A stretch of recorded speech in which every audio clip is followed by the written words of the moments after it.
two stories that I really like in the Bible. One about a trip to Emmaus, one about a trip to Gaza. And so they both involved a walk with pretty much no instruction, no full understanding of the individuals, the main individuals. So it's a situation that they were led and they were taught and they come to a complete understanding, much more complete than what they had. So it's a situation that we are all in at times.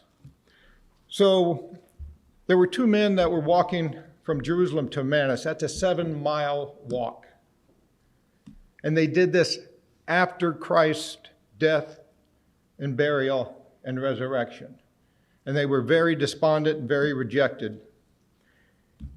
7 miles is not a fun thing to do on a good time in a walk. But when you're despondent, when you're despairing, when you're confused, it's even much worse. So, Robert, if you'd please read Luke 24:13 through 29, please.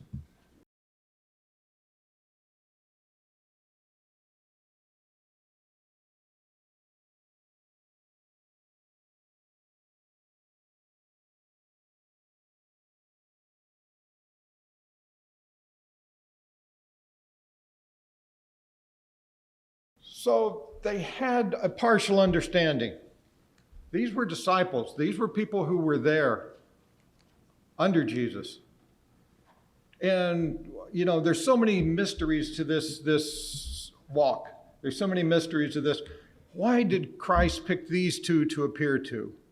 Why did he choose these two to relate to and to open their eyes? He has 11 apostles back waiting in a room. One of them he might have seen by now, but the others he hadn't. Why did he choose these two? I just find that fascinating. And so now their description was correct. He was a prophet, powerful in word and deed before God and all the people, just like it says in the scriptures. And what had happened? The chief priests and our rulers handed him over to be sentenced to death, and they crucified him. They accept that. Our rulers handed him over. Chief priest, they kind of set him aside as, you know, if you understand the priest issue and things at this time, it was an appropriate statement. But their understanding was a little off. But we had hoped that he was the one who was going to redeem Israel. He was planning on a military, or at least bringing the country of Jerusalem back in power. So it's a situation that they didn't have the full understanding. And then from verse 30 on, it talks about when he was at the table with them, he took bread, gave thanks, and began to give it to them. And then their eyes were opened and recognized, and he disappeared out of their sight. They asked each other, was not our hearts burning within us when we talked with us on the road and opened the scriptures to us? Had that revelation. They didn't understand it still until he disappeared and he opened their eyes.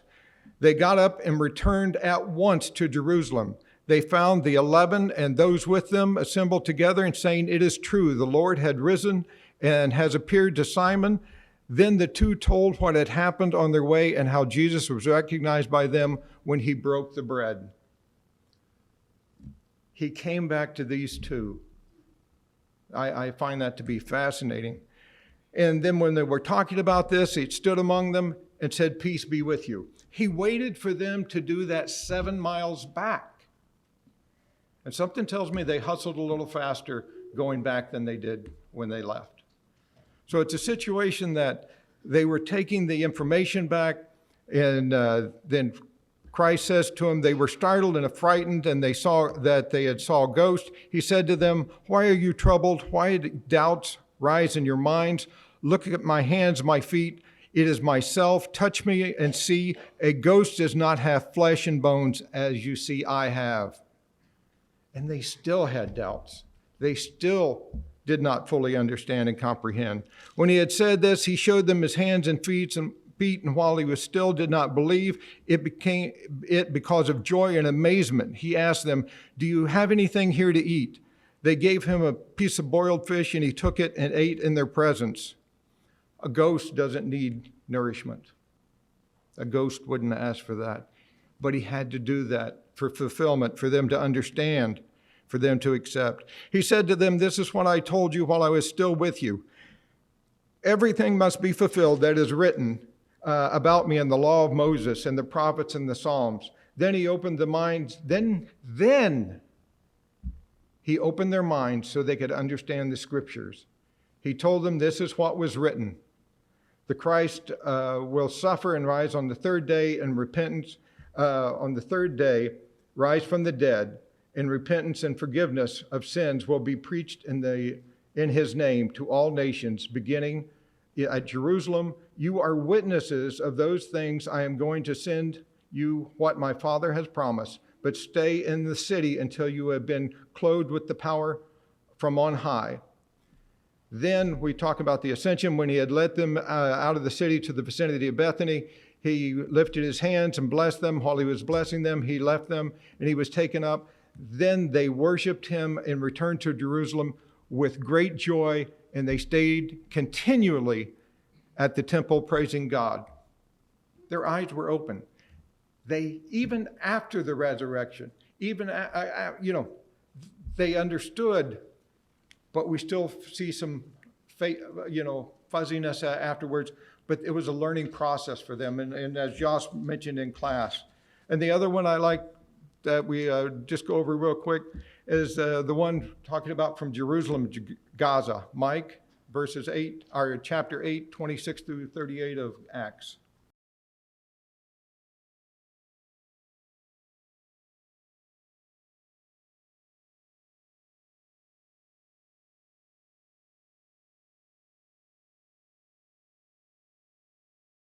Now, talk about in class about faith and doing something before you understand why. Philip was told, go out, some texts say at noon on the desert road leading to Gaza. No one goes out traveling, walking, traveling by horse, whatever, at noon in the desert. You just don't do that. So it was a really odd request. And so Philip is still out there, and here comes somebody, and he's reading aloud. Now, I don't know when you read aloud to yourself. When I do that, it's usually an instruction booklet, and I'm going, tab A slot, because if I read slower, I will understand it. It just doesn't make any sense. But this was Philip's opening to hear and understand and have the idea of what he was supposed to do. And he ran and caught up with him and said, hey, what can I do? Then Philip began that very passage of scripture and told him about the good news of Jesus to fulfill and understand the enlightenment. So the two stories, let's look at what happened. Individuals had their eyes open, seeing the true Christ. When the first group got up, after they found out, they ran 7 miles back to Jerusalem. The eunuch went on his way rejoicing after being baptized, and the apostles and others returned to Jerusalem with great joy, and they stayed continuously at the temple praising God. Now, my question and the summarization of this is, have you ever been on that road yourself? Not fully understanding why something has happened, not fully realizing what you should do, what you shouldn't do, or even those who are not in the faith.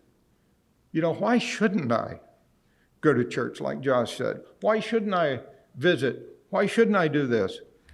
So we all have those moments. We all have those times.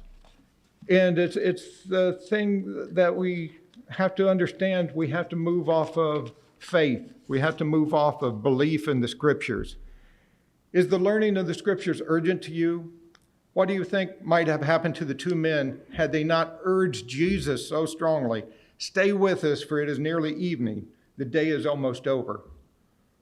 So are you ready to have your eyes opened to the gospel that includes you too? Nothing stands in the way of your being baptized or forgiven other than you. Don't allow your lack of faith to.